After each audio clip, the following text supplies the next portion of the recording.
The problem with the prequels isn't politics. Plenty of interesting film has been made about politics, with one crucial difference from the Star Wars prequels. Interesting stories, by and large, render unto character or plot. The prequels render to George Lucas and his wish list and 70s diners in space. Buddy!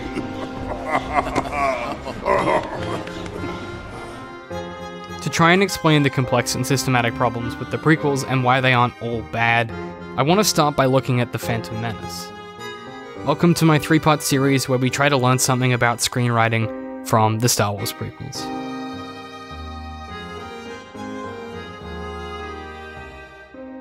Part 1. Character tension and multi-purpose scenes in The Phantom Menace. First, because it's really important, I want to start with what works in The Phantom Menace.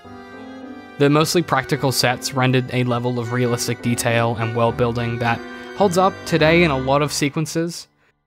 Tatooine in particular is a mastery of craftsmanship. It feels at once like a place that has always existed and a new, unenticing place that requires exploring. I also love the cockpit of the Republic cruiser. It has this warm, muted color palette that echoes the intimacy of the conversations had there. Which isn't to say a lot of the computer-generated graphics aren't shamefully plastic in hindsight. But as much as we don't like to, we have to admit that the pioneering of technology in that film remains an achievement worthy of acknowledgement. That being said, I watched this film 3 times when researching this video, and I can safely say this about Phantom Menace if nothing else. Phantom was impassioned. For all its messy world-building, awkwardly executed politics, and space samurai, Phantom is earnest in a way that a lot of similar modern counterparts are not. You should be very proud of your son.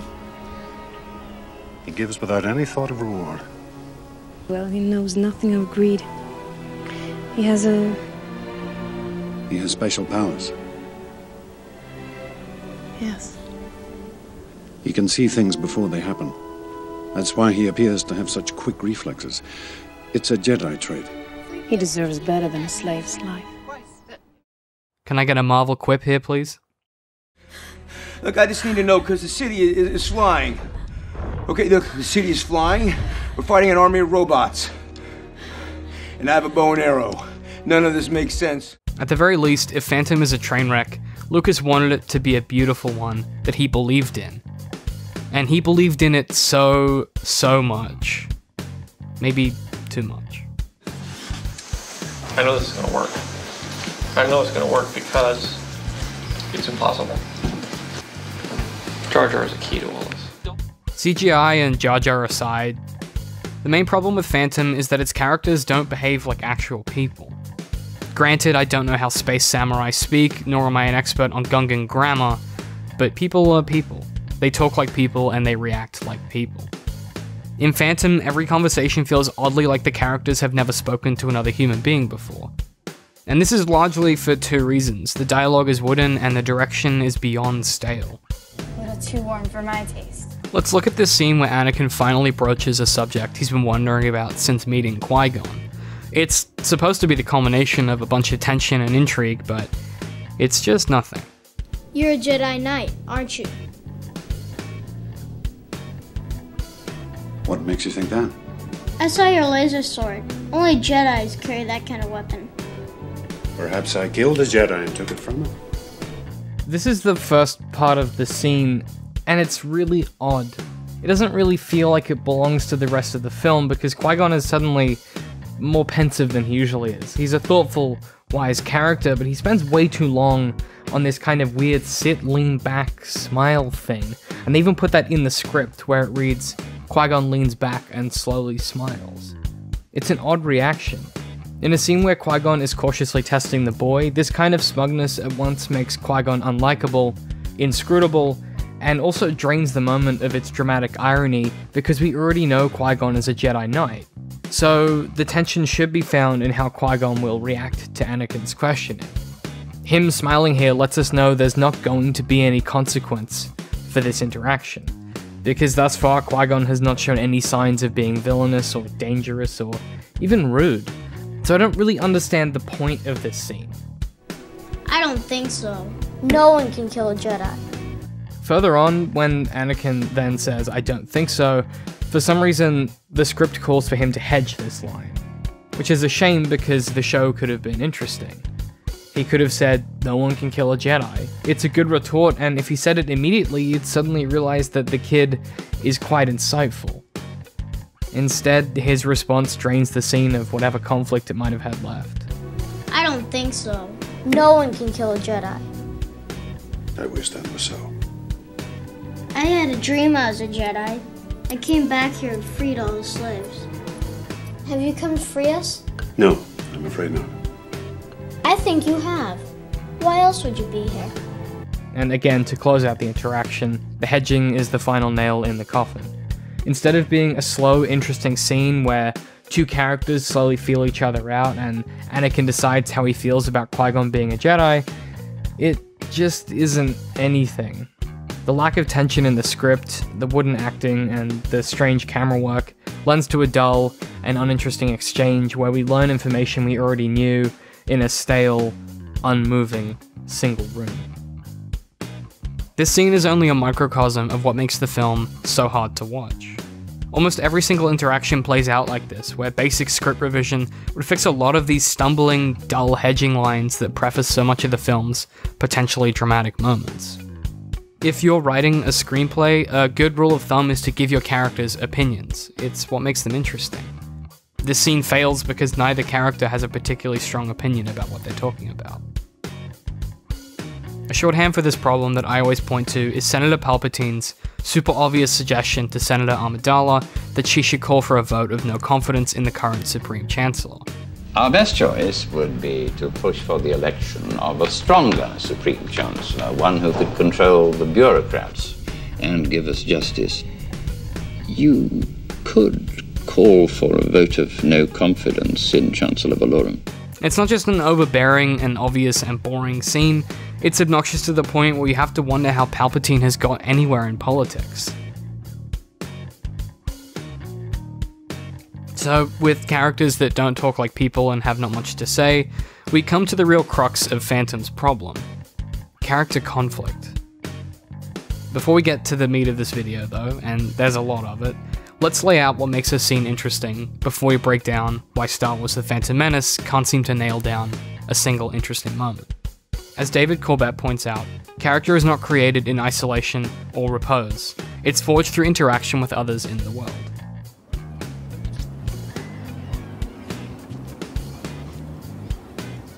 What happened? This guy just backed out of a deal on me. There's one thing I hate, it's a man without integrity. Peter Quill, people call me Star-Lord. You have the bearing of a man of honor. Well, I wouldn't say that. People say it about me all the time, but it's not something I would ever say about myself. Conflict between characters and tensions is what creates the sparks and dramatic tension that keep the ball rolling in a story. Two people who want different things but are concealing their motives can be leveraged in a lot of different ways depending on how much information the audience has. If we know more or less than characters, we either feel dramatic tension or dramatic irony, respectively.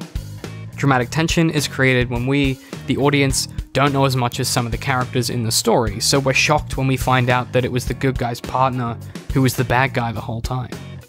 What was Mr. Zuckerberg's ownership share diluted down to? It wasn't. What was Mr. Moskowitz's ownership share diluted down to? It wasn't. What was Sean Parker's ownership share diluted down to? It wasn't. What was Peter Thiel's ownership share diluted down to? It wasn't. And what was your ownership share diluted down to?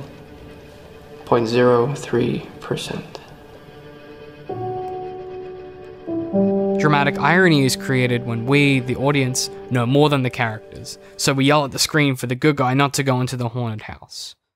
But she lost us betting on the pod races. You're a slave? I'm a person, and my name is Anakin. I'm sorry. I don't fully understand. This is a strange place to me. This scene technically uses dramatic irony because if you've seen the other Star Wars films, you know that Anakin is going to become Darth Vader. It's not very well executed, and it's a weird place in the film to introduce this concept, but at least George Lucas tried. When you combine one of these two dramatic devices with multi-purpose scene work, where you learn about the world, the characters, their desires, and it's all framed within a moment of conflict that shifts valence, a compelling, dynamic scene is born. By way of example, this scene from Mad Men does a great job of doing all of the above, but isn't especially dramatic or exciting. Peggy, the latest recruit at the office, is trying to fit in and get settled. An account executive asks if she's had the tour of the office. His motive is to try and sleep with her, we realize pretty quickly, though it's unclear if Peggy knows this. So already we have dramatic irony. We know his intention, and we don't know if Peggy does. And it's dramatic tension because we're still not sure what kind of person Peggy will turn out to be. Is this a scenario she can deal with or is adequately qualified for? Who is this guy who is giving her the tour? As he leads her around the office, their intentions butt heads as he tries to endear himself, while she asks disengaging questions about the office. All the while, we the viewer learn about how the ad agency functions, but this learning is almost subconscious. Our focus is on what will happen between these two characters and how their conflicting interests will resolve themselves. The scene is multi-purpose and makes the required beat of the story interesting and tense. It does a lot at once. In Phantom, conversely, there isn't a single scene that features both tension and exposition. After rereading the screenplay and watching the film too many times, it's actually impossible to find a single multi-purpose scene that is coherent. Okay, this isn't strictly true, and I'm not just gonna bash this film. There is one genius scene that has no bad CGI, nails the tone, has decent conflict and good dialogue, but it's really, really short. Her Highness commands you to take her handmaiden with you. No more commands from Her Highness today, Captain. The spaceport is not going to be pleasant. The Queen wishes it. She's curious about the planet. This is not a good idea. Stay close to me. The problem is, the lack of multi-purpose scenes everywhere else leaves a lot of space where there should be tension. Rather than a film with interesting characters doing interesting things, having interesting conflict, it's just a lot of smooth, dull moments punctuated by shallow, patient arguments and periodically a lightsaber fight. Because the film's most interesting setups are undercut by stale dialogue and a lack of tension, nothing ever feels quite real. The whole picture is a pantomime of what Lucas thinks people could sound like and could act like. Which isn't to say that Phantom doesn't deserve a rewatch. After finishing my research, I sat back down to watch the whole thing from start to finish with my notes. And when you're looking for it, you can see some amazing ideas and brilliant scenes in the fringes, just out of frame and just beneath the surface. The biggest lesson we can learn from episode 1 is that narrative drive is created by character wants and needs conflicting, not plot or space samurai.